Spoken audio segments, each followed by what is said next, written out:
Nesse módulo de hoje, a gente vai ver alguns desafios que a gente tem quando a gente está lidando com um conjunto de dados. Bom, aqui a gente vai ter só uma visão geral de alguns desafios, tá? Os desafios são enormes, são muitos desafios que a gente tem. Eu vou apresentar apenas alguns, certo? De uma forma mais introdutória. Vou falar da extração de informações, da dificuldade da limpeza, de como representar, do viés que a gente pode dar e dificuldades de armazenamento e processamento desses dados. Bom, pensa que quando a gente está falando de dados, a gente está falando de informação, de dados que foram digitalizados para entrar no computador. Lembrando que o computador é uma máquina de calcular e ele só vai entender 0 e 1 a rigor.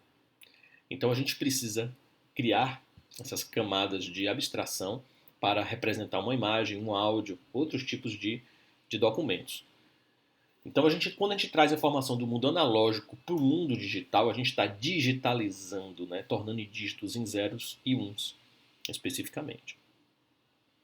Então, a gente tem uma infinidade, o que eu quero mostrar para vocês é que a gente tem uma infinidade de possibilidades do mundo, tá? Que é o mundo analógico, que a gente vai trazer para o mundo real.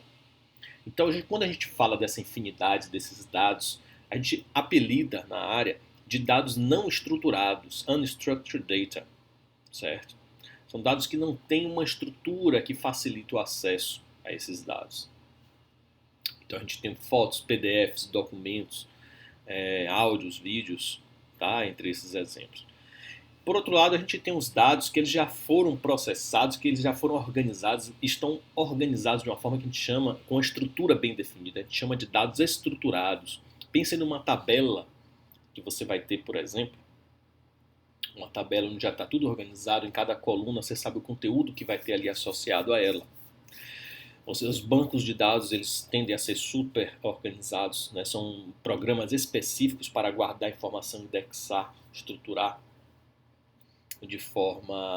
armazenar de forma mais estruturada. Apesar das N abordagens que a gente tem de banco de dados estruturados e não estruturados, que eu não vou entrar nesses detalhes. Até mesmo os programas, quando a gente faz um programa que fala com outro, a gente fala através da API, da interface de programação desse outro programa. Então os dados têm que estar lá estruturados para a gente conseguir acessar. Eu coloquei de propósito planilha, que é sheet, e arquivo CSV, nos dois exemplos, porque às vezes eles podem estar bagunçados, né, essas planilhas, que eles podem, não necessariamente porque uma planilha vai estar com os dados estruturados. Então aqui é para vocês entenderem que quando a gente tem os dados no computador, o desafio é encontrar padrões para poder extrair, tá, esses dados. Vou dar um exemplo para ficar mais claro para vocês, que é quando a gente tem um PDF, tá, um arquivo PDF, e esse arquivo, quando para manipular a informação que tem dentro, a gente precisa extrair, a gente chama essa técnica de OCR, que é de extrair. Ele é um formato não editável, então a gente retira a informação para poder editar, a gente converte ele para texto. Então aí é um exemplo de um PDF que foi convertido para texto, de uma decisão judicial, por exemplo, e que nesse caso veio com um bocado de, a gente chama de sujeira, o dado não está limpo. Então aqui é um exemplo de limpeza, já trouxe um exemplo de extração. A gente vai encontrar nesse dado padrões para poder limpar esse dado, melhorar, estruturar, possivelmente colocar num banco de dados. Então nesse exemplo, olha como começou a conversão. Começou com uns caracteres que o conversor de PDF para texto não entendeu, ou é uma sujeira, um ruído, que a gente chama de ruído, tá? E depois começa de fato o texto. Nesse caso aqui,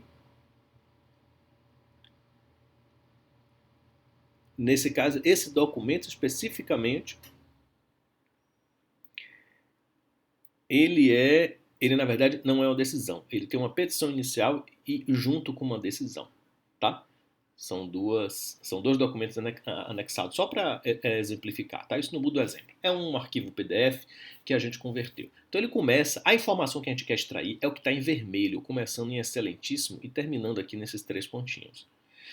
Então a gente vai extrair. Então a saída seria a conversão desse PDF e a saída é o que está em vermelho.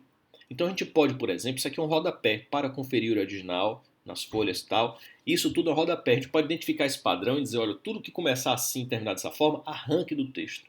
Tá? Então imagine a dificuldade que é que você tem um PDF para você começar a limpar, extrair informações e identificar esses padrões. Certo? Bom, então assim, só para terminar esse exemplo do PDF, a gente vê como um documento maravilhoso, que ele, qualquer computador lê, a gente tende a pensar isso, né? Ele lê porque existe um visualizador de PDF, né? Nos computadores que tiverem visualizador de PDF, que é um programa. Mas ele, para a manipulação dos dados, ele não é muito bom, tá? O ideal é que a gente tivesse o arquivo editável e estruturado.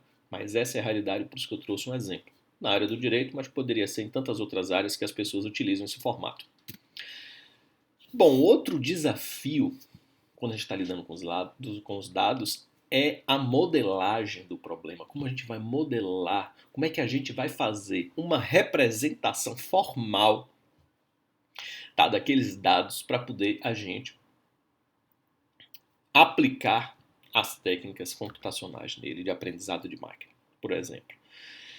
Então, o que eu vou falar aqui parece ser óbvio, mas a gente tende a esquecer. Quando eu digo a gente, as pessoas que ficam estudando cada vez mais as técnicas de processamento se apegam muito à técnica, tá? É uma cegueira relativamente comum que a gente fica apegado àquela técnica e esquece que quem vai definir a técnica é o problema que você está tratando junto com os dados. Os dados são esses, o problema é esse. A gente vai ter que definir depois o método que vai ser aplicado.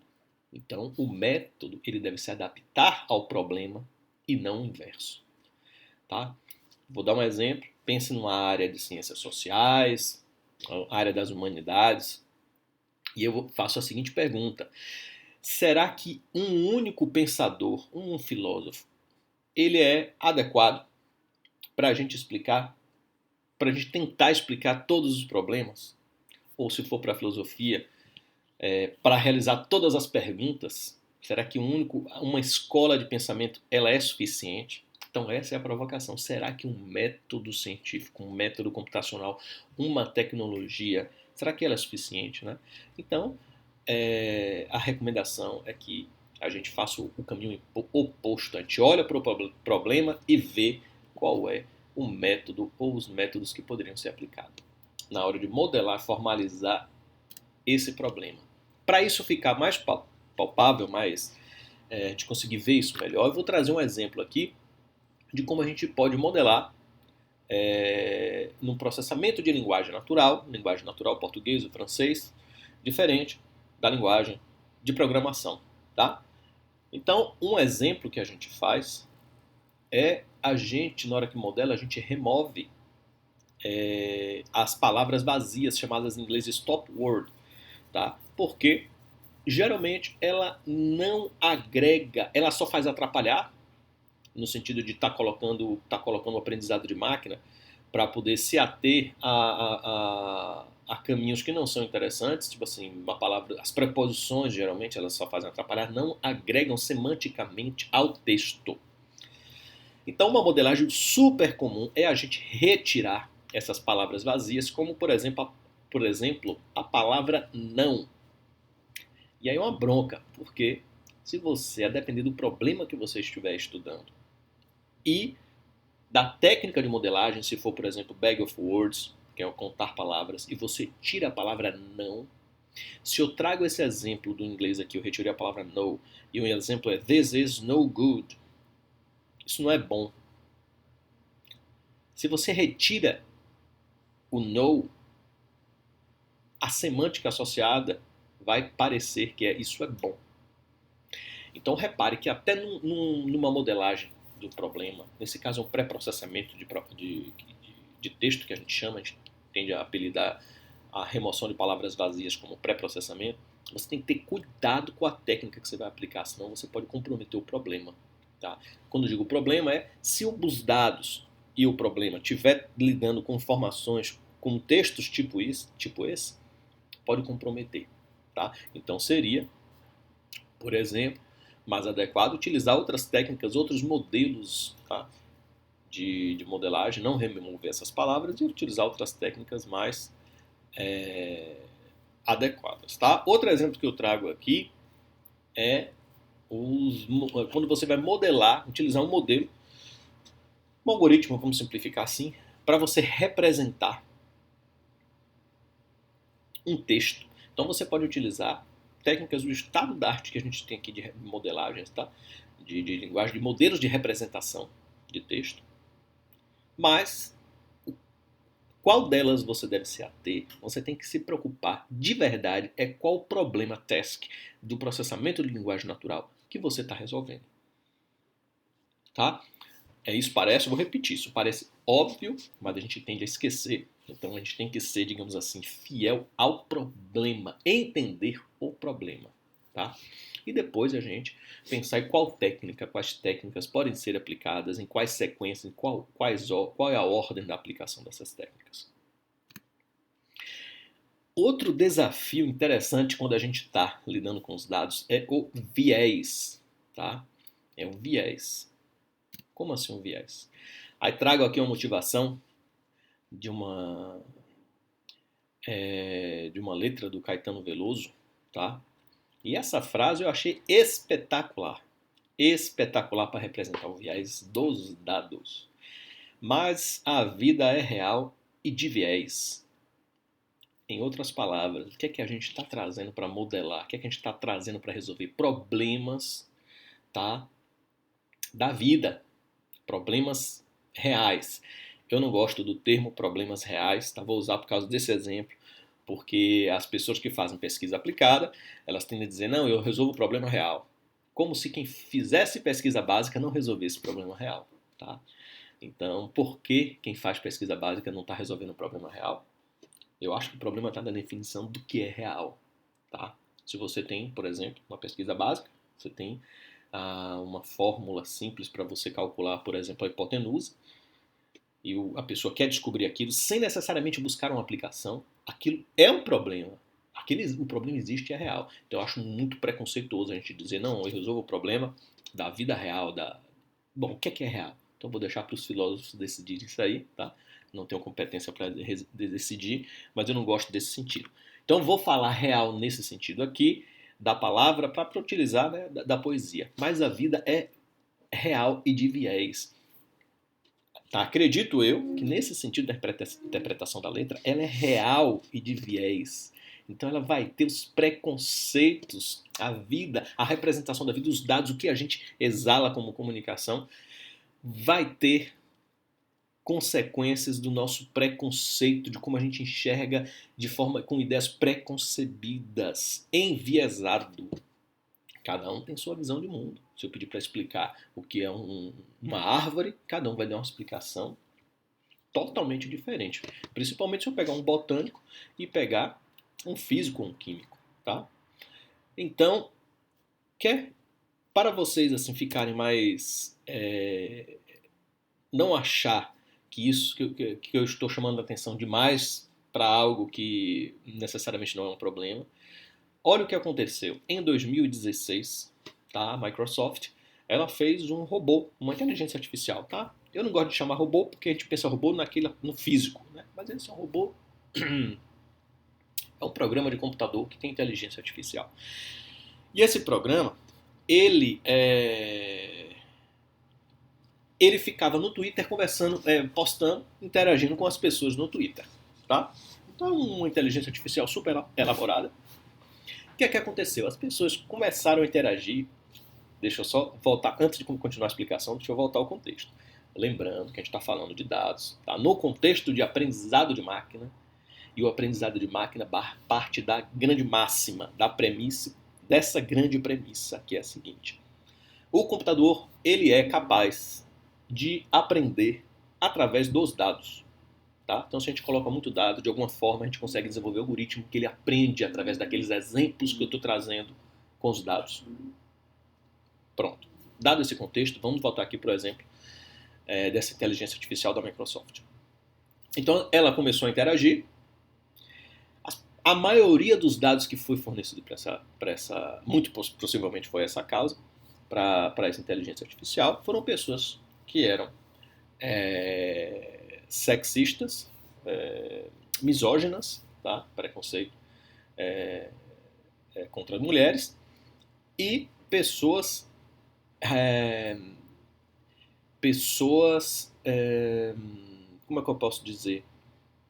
Não exclusivamente racistas, mas pessoas de cunho mesmo fascista. Então, muitos fascistas, ou pessoas que ficavam falando textos fascistas, melhor dizer assim, tá? As pessoas que ficavam conversando com ela só interagindo com ideias fascistas e misóginas, essa inteligência artificial começou a ser influenciada, os dados que deram dado de exemplos eram esses, e ela começou a dizer discursos racistas mesmo e, e misóginas e sexistas, tá?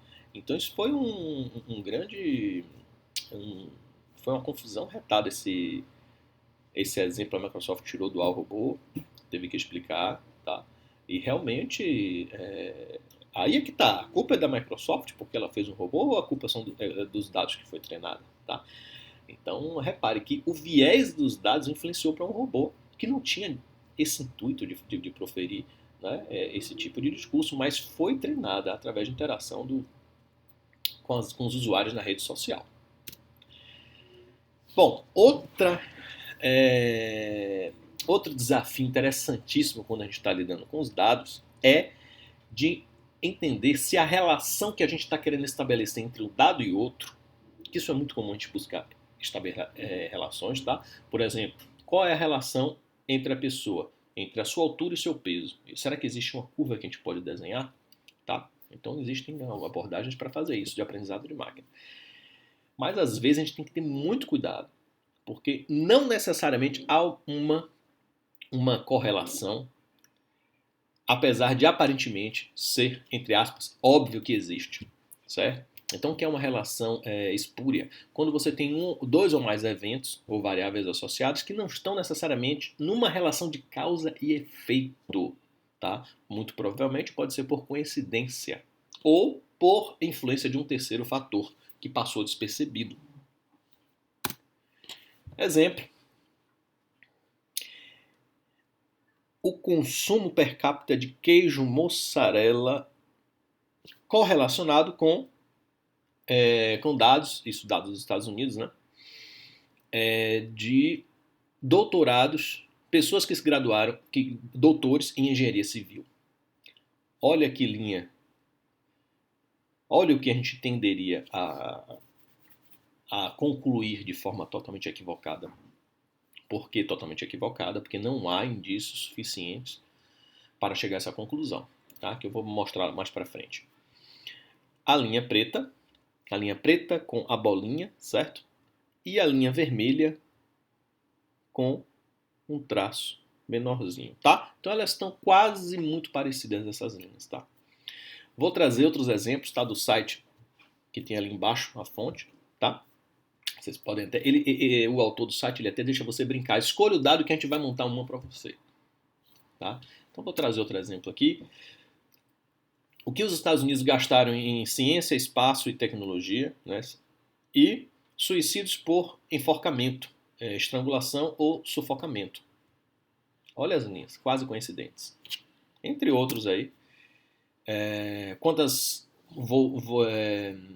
lançamentos não comerciais ao espaço foi feito no mundo e quantos doutorados foram graduados, quantos doutores foram graduados em sociologia. E mais uma aí, para fazer a provocação. No estado de Maine, nos Estados Unidos, a taxa de divórcio e o consumo de margarina per capita. Então, será realmente que todos esses exemplos que eu trouxe aí, eles realmente são? Existe uma causa e efeito? Existe uma correlação entre essas variáveis? Tá? A resposta para esses exemplos é não, né? Que até foi um site que faz essas correlações espúrias. E aí entra o viés, né? Tem uma frase muito famosa do Coase, do matemático Coase, que diz o seguinte, que se você torturar os dados suficientemente, eles vão confessar tudo o que você quiser. Tá? Então essa frase é super famosa, a gente não pode esquecer ter isso. A gente não pode deixar de ter isso na cabeça. tá? Se a gente torturar os dados, eles vão confessar.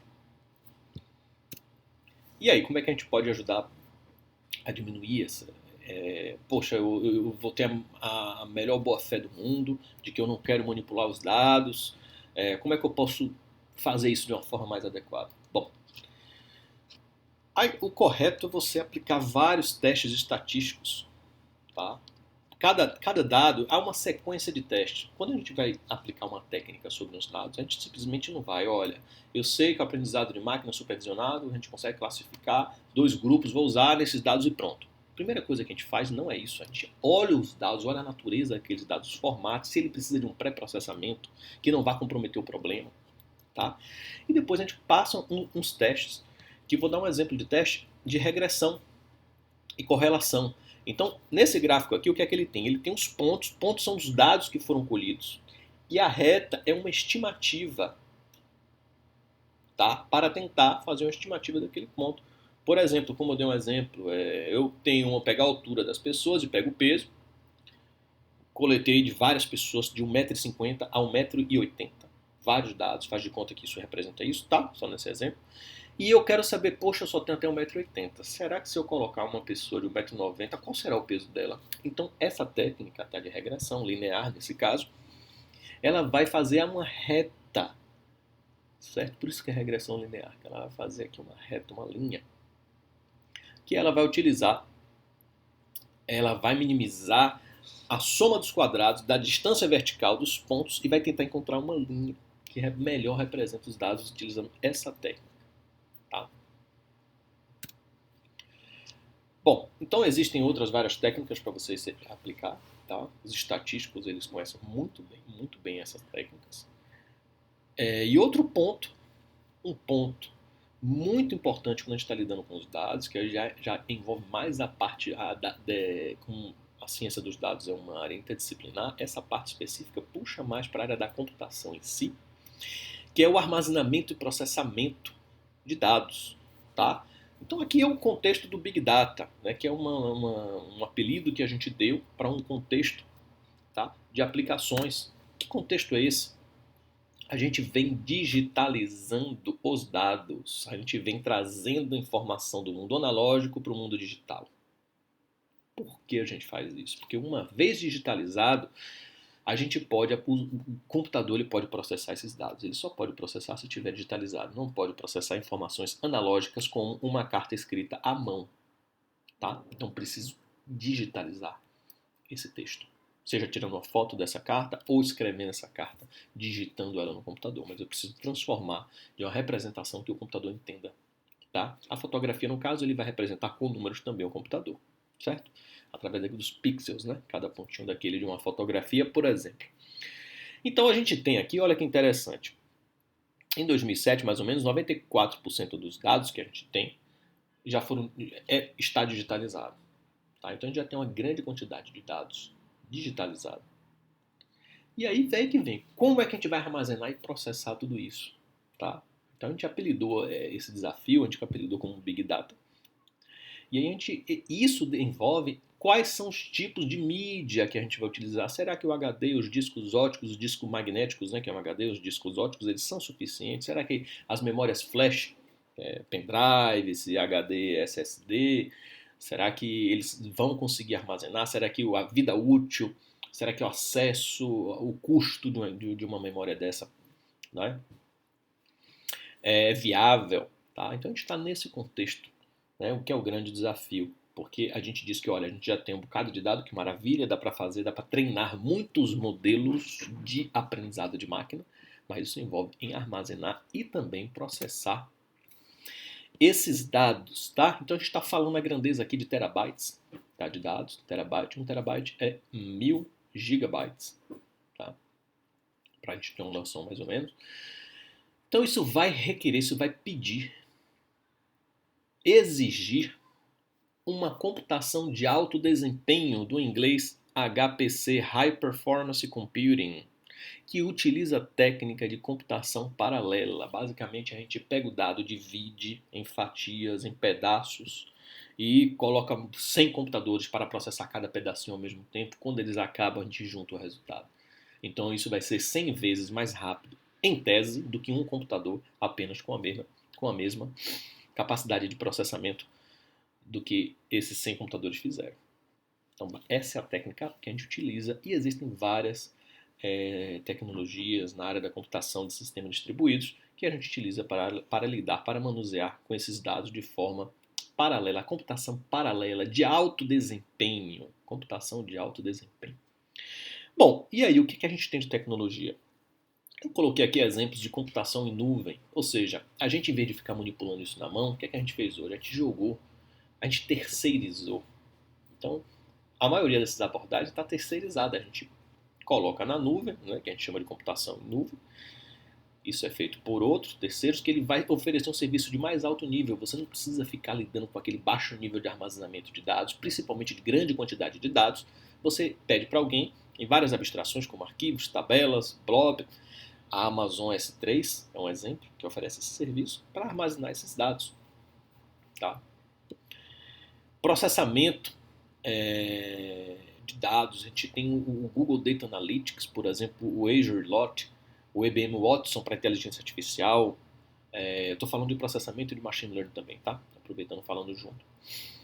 MapReduce, que é um arcabouço, um framework, um arcabouço de programação para grandes quantidades de dados para melhorar o desempenho, que o Google desenvolveu. Tem um artigo do Google de 2004 explicando o MapReduce, e a sua implementação no Google é proprietária e a sua implementação de software livre é o Hadoop. Tá? Então são tecnologias que a gente tem, digamos assim, eu estou falando de computação em nuvem porque a gente tem todas essas ferramentas disponíveis que eu citei aqui como exemplo. Se você quiser utilizar, pagar por esse serviço, para alguém terceirizar a parte operacional, você fica só com a interface de programação já para interagir com o seu algoritmo de aprendizado de máquina. Tá? Bom, vou parar por aqui esse módulo.